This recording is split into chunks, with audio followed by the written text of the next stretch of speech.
கிறிஸ்துவுக்குள் பிரியமான சகோதர சகோதரிகளே, இந்த மனமகிழ்ச்சியான காலை வேளையிலே நான் உங்களை வாழ்த்தி வரவேற்கிறேன்.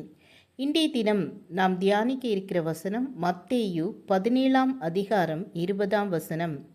கடுகு விதையளவு விசுவாசம் உங்களுக்கு இருந்தால், நீங்கள் இந்த மலையை பார்த்து இவ்விடம் விட்டு அப்புறம் போ என்று சொல்ல அது அப்புறம் போம். ஆழ்துளை கிணற்றிற்குள் விழுந்த ஒரு சிறுவனை மீட்கும்படியாக பல அதிகாரிகள் பல அதிநவீன கருவிகளோடு சுமார் 10 மணி நேரத்திற்கு மேலாக போராடி கொண்டிருக்கின்றனர். ஆனால் ஆழ்துளை கிணற்றுக்குள் இருந்த அந்த சிறுவன் பயமும் கவலையும் இல்லாமல் அவன் உயிர் பிழைத்திருந்தான். என்ன காரணம் தெரியுமா? அவன் இருக்கும் இடத்திற்கு அனுப்பப்பட்ட தொலைபேசியில் தன் தகப்பனின் குரலை கேட்டு கொண்டிருந்தான். தன் தகப்பன் தன்னை எப்படியாவது மீட்டு விடுவார் என்கின்ற நம்பிக்கையில் பெரிய பதட்டமும் பயமும் இல்லாமல் இருந்த அவன் உயிர் காக்கப்பட்டான். இதுபோல தான் நமது ஆவிக்குரிய வாழ்வும்.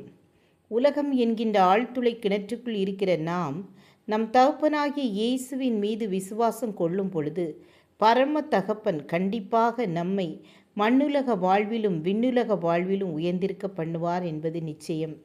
யோவான் 2ஆம் அதிகாரம் நாம் வாசிக்கும் பொழுது, கானா ஊரில் இயேசு வேலைக்காரர்களை பார்த்து கொண்டு வரப்பட்டிருந்த கை கழுவ வைக்கப்பட்ட தண்ணீர் இருந்த ஜாடியை பந்திக்கு எடுத்துக்கொண்டு போக சொன்னார்.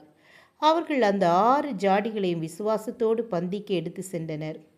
உலகில் இன்றளவும் கிடைத்திடாத சுவையான திராட்சை ரசத்தை அன்று ஜனங்களுக்கு கொடுத்தார். அதேபோல் மார்க் 2ஆம் அதிகாரத்தில் ஒரு திமிர்வாதக்காரனை சுமந்து கொண்டு வந்த 4 பேரின் விசுவாசத்தை கண்டு இயேசு ஒரு அற்புதத்தை நிகழ்த்தினார் என்று வாசிக்கிறோம்.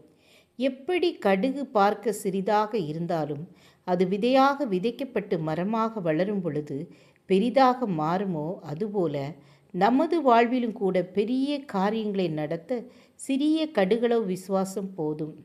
12 வருடமாக பெரும்பாடுள்ள ஸ்திரீயும் இயேசுவின் வஸ்திரத்தின் ஓரத்தை தொட்டு சுகம் பெற்று கொண்டாள். வஸ்திரத்தின் முழுமையை தொடவில்லை, கடுகு விதையளவு ஓரத்தை மட்டுமே என்ன செய்தாள்? தொட்டாள்.